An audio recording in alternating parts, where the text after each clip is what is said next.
बचन सुनी कोयलर त रानी जी से पूछाए, रानी जी से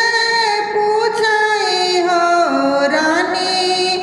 कैसे के तो हरी महलिया त कौने रंग दर वाजा तो कौने रंग दर वाजाऊ हो रानी कौन रंग तो हरी महलिया त कौने रंग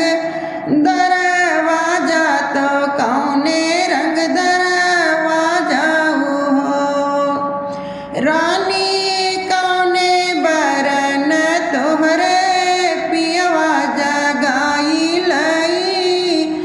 आई जगाई लई आई हो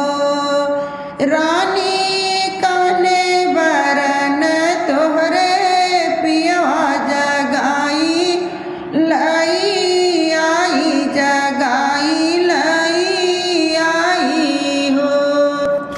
इतनी बचन सुनी रानी त कोयलर से बोली न कोयलर से बोली न हो कोयलर लाल रंग हमारी महलिया त लाल रंग दरवाजा त लाल रंग दरवाजाई हो कोयलर लाल रंग हमारी महलिया त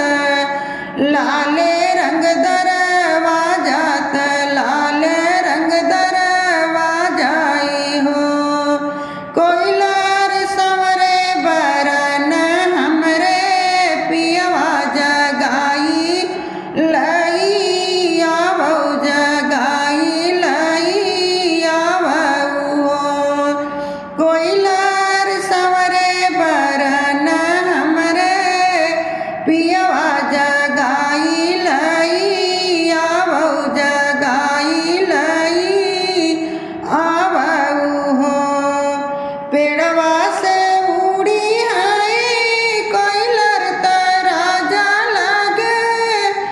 गैली न राजा लगे गैली ने हो राजा रानी तोहरी दर्द से व्याकुल कमर पीर आवे कमर पीर आवई हो राजा रानी तोहरी दर्द से व्याकुल कमर पीर आवे कमर पीर आवे तो तोहाँ का बोला माई हो इतनी बचन सुनी राजा त सुनहु न पावे त सुनहु न पावई हो रामा हलि बेगे आवे महलिया त रनिया से पूछाई धनिया से पूछाई हो रामा हलि बेगे आवे महलिया त रनिया से पूछाई धनिया से पूछाई हो धना कौन जरूरत तोहरे लागी त हम का बोलाइऊ हम का बोलाइऊ हो धना कौन जरूरत तोहरे लागी त हम के बोलाइऊ हम के बोलाइऊ हो इतनी बचन सुनी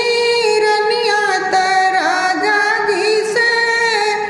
बोलाई राजा जी से बोलाई हो पिया तू तो बैठा हमारी मुड़वरिया तो हम घोड़ा वरिया त हम घोड़ा वरियाई हो।